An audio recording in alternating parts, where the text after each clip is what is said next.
Hello everyone, welcome to my channel. This is a tutorial about how to shade eyes realistically. So I've seen many people trying to sketch eyes, and the most common mistake you can make in a sketch to make it look very unrealistic and fake is the eyes. The eyes define how realistic your portrait is going to look. And I've seen a lot of beginners make silly mistakes during the shading of the eyes, which ruins their perfectly nice portraits. So let's get started. I've used a 3B pencil over here in the beginning to highlight the dark areas, just to get the outlines of the eyes right where I can see the dark areas. So I've used to shade the iris pretty dark in the beginning. You all can start with an HB pencil or a 2B pencil in case you are afraid that you might shade it wrong, and then it will be hard to erase later. So you'll be shading all the dark areas that you see. The lightest pencil you get will be easier for you, and then you can go ahead and start layering with the other darker pencils to get the darker parts right.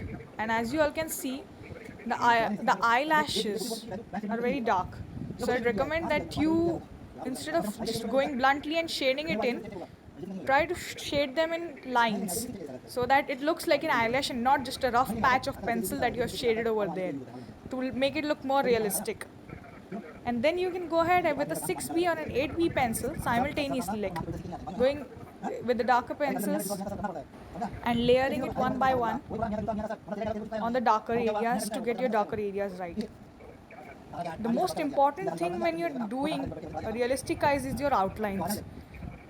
The realisticness or the realistic appearance that comes in an eye is mainly due to the highlights, the midtones, and the shadows. That's all shading is all about. But if you're a beginner, this might be too many of big words for you to understand right now. So I'm going to skip that part.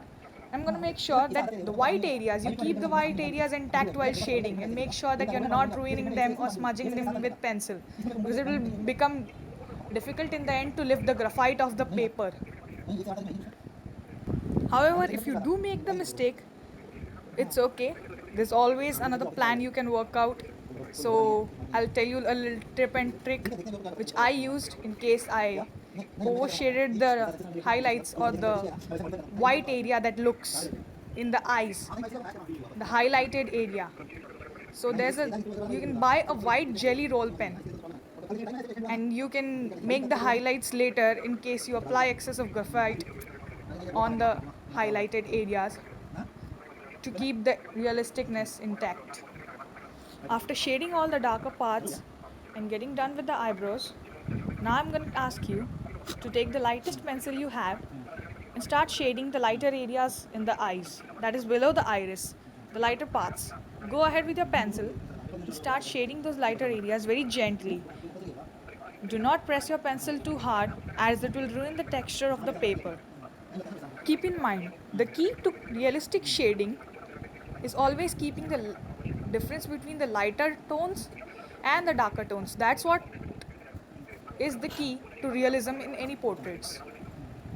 It could be color pencils or it could be plain graphite pencils. But here, since we are dealing with graphite pencils, and it's easy to lift graphite off the paper if you have shaded it lightly. But if you've applied too much graphite, it becomes difficult for you, since as a beginner I don't think you would be having any high quality equipments that professional artists use to lift graphite off the paper.